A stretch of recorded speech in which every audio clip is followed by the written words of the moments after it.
Baik, perkenalkan nama saya Sheila dari kelas MJ 401. Di sini saya akan mempresentasikan hasil analisis dan ada opini dan solusi juga mengenai dukung kesetaraan gender 56% pegawai Citibank Indonesia perempuan.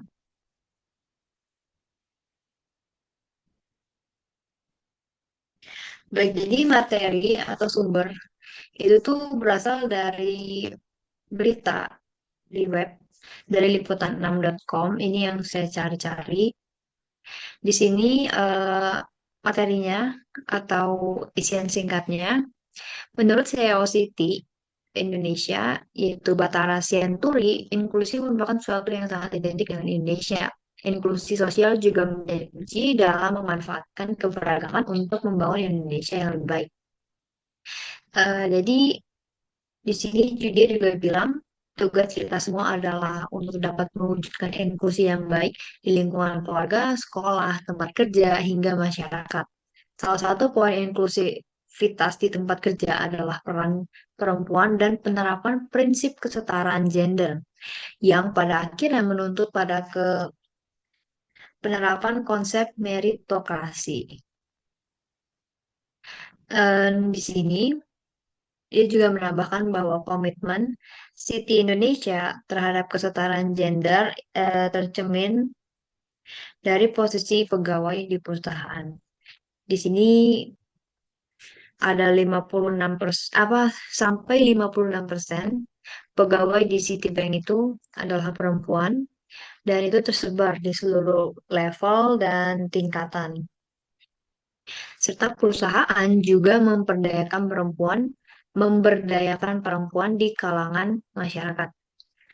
Jadi di sini intinya CEO City ini benar-benar apa tegak tegas ya terhadap komitmennya bahwa dia em, bahwa komitmennya tegas terhadap nilai keberagaman dan inklusi dan itu udah tercapai. Nah, di sini analisis yang berkaitan dengan ruang lingkup perbankan. Di sini ada analisis yang berkaitan dengan SDM, risiko SDM, citra dan reputasi, hingga regulasi hukum. Yang pertama, itu ada di berkaitan dengan SDM. Dari paragraf ketiga ini ada salah satu kutipan dari website beritanya. 4 dari 7 Dewan Direksi Citi Indonesia adalah perempuan. Ini bukan hal yang umum untuk melihat direksi yang didominasi perempuan, khususnya di industri keuangan. Hasil fokus Citi dalam kesetaraan gender sudah terlihat dalam leadership baik di tingkat global maupun lokal. Jadi di sini udah ada 4 dari 7 posisi. Berarti kan udah kurang lebih memang 50% lebih sudah diisi oleh perempuan.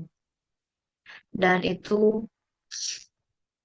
udah di tingkat global hingga sampai bertingkat lokal hingga global ya.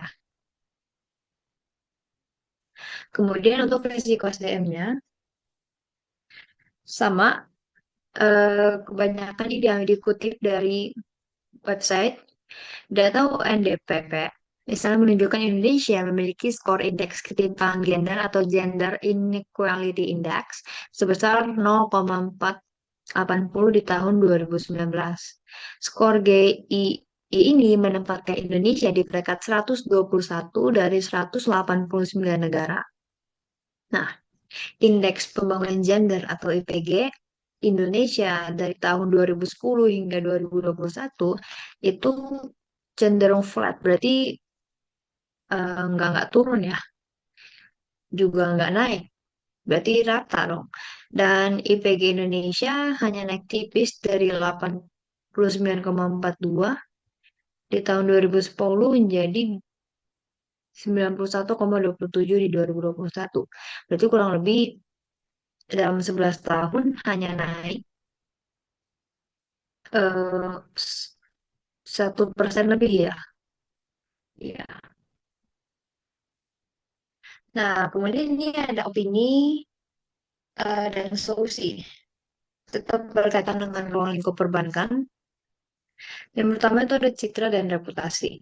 Kalau menurut saya, hal ini akan meningkatkan branding yang berdampak pada loyalitas serta meningkatkan kepercayaan pada konsumen. Kemudian, dalam ruang lingkup perbankan ini akan sangat membantu loyalitas karyawan dan kepercayaan jangka panjang.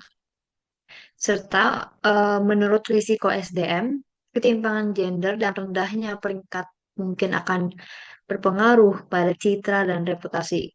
Dan kembali lagi. Nah, di sini ada hukum dan regulasi yang berkaitan dengan media perbankan dari berita yang tadi. Di sini ada Undang-Undang Nomor 13 Tahun 2003 tentang Ketenagakerjaan. Ketimpangan gender masih menjadi risiko reputasi dan dikhawatirkan bisa melanggar prinsip tata kelola sesuai hukum. Dan kepatuhan terhadap hukum penting untuk menjaga stabilitas bank. Makanya Citibank em, terus mendorong hal tersebut.